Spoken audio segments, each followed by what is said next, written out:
The roots of Valentine's Day, a day marked by candy hearts and roses, a day etched in the hearts of lovers worldwide, have always been steeped in the mists of time and the clandestine annals of history. Few, however, know of the spectral spectacle that annually blankets the quaint town of St. Lovett. Nestled in the rolling green hills of England, this unassuming town, with its cobblestone streets, rustic thatched-roof cottages, and antiquated architecture, cradles a haunting tale woven into the very fabric of Valentine's Day itself. In an era when St. Lovett was merely a fledgling settlement, the inhabitants lived under the oppressive rule of Lord Draken, an authoritarian figure who wielded his power like a weapon. Draken was a man of war, a man who believed in the strength of an army untouched by the distractions of love.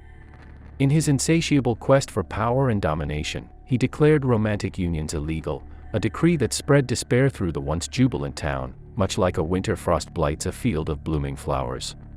Amid this chilling climate of fear and suppression, a single candle of hope flickered defiantly in the form of a brave priest known as Valentine.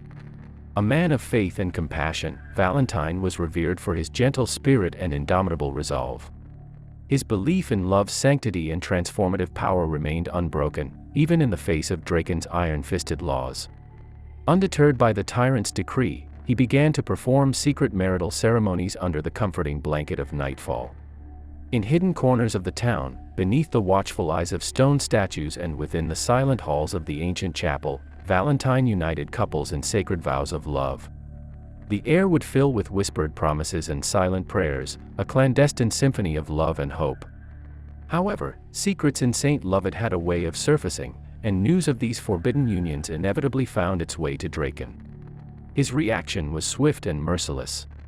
Valentine was captured, and a public execution was ordered, one that was to take place on the 14th day of February.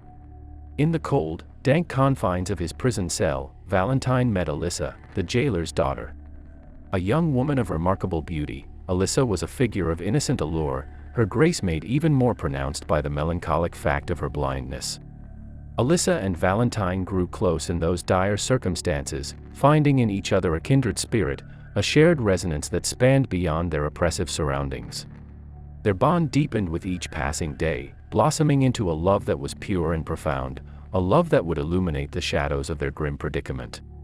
The eve of his execution found Valentine, under the dim candlelight, penning a heartfelt letter to Alyssa.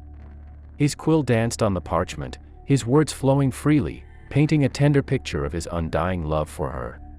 He wrote until dawn, filling the parchment with eloquent words of love and longing.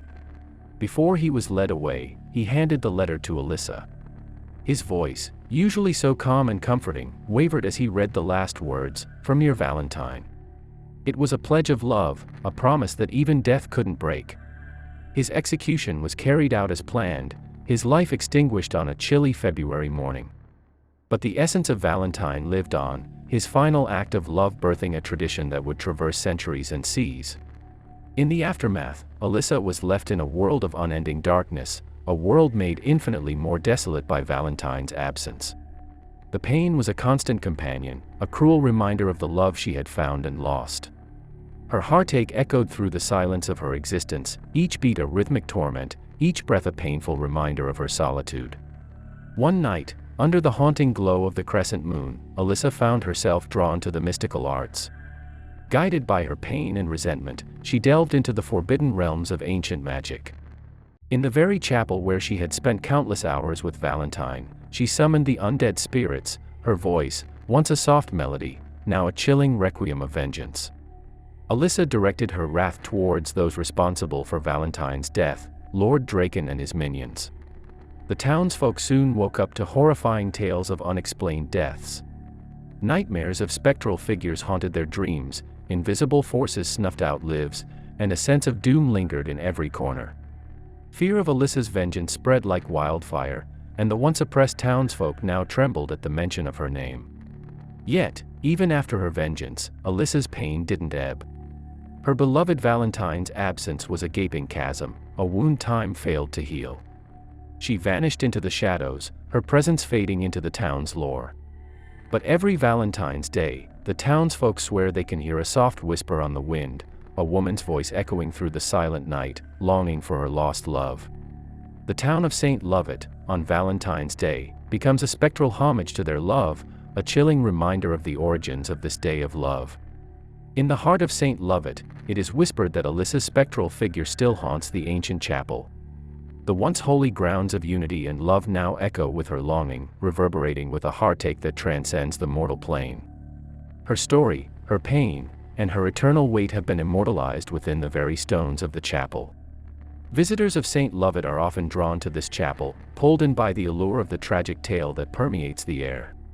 Yet, those who have walked the worn-out paths, those who have ventured into the candlelit halls of the chapel on Valentine's Day, tell a different tale. They speak of a chilling wind that whispers long-forgotten love letters, of cold spots in the corners where shadows play tricks on the eyes.